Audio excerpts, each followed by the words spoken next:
சளி இருமல் இருக்கும்போது சாப்பிடக்கூடாத சில பழங்கள் குறித்து இந்த ஒரு வீடியோவில் பார்க்கலாம். முதலாவதாக சிட்ரஸ் பழங்கள்.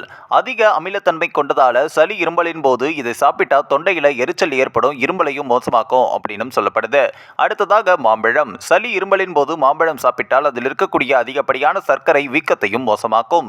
அடுத்ததாக திராட்சை. திராட்சை பழத்தில் அதிக சர்க்கரை இருக்கிறதால இது சளி இருமலை மேலும் மோசமாக்கும், வீக்கத்தையும் ஏற்படுத்தும். அடுத்ததாக வாழைப்பழம். சளி இருமலின் போது வாழைப்பழம் சாப்பிட்டால் சளி உற்பத்தியை மேலும் அதிகரிக்கும், மூக்கடைப்பையும் மோசமாக்கும்.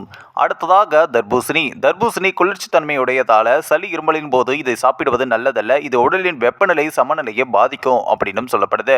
அடுத்ததாக அன்னாச்சி பழம். அன்னாச்சி பழம் சளி உற்பத்தியை அதிகரிக்கும், இருமல் மற்றும் மூக்கடைப்பையும் மோசமாக்கும்.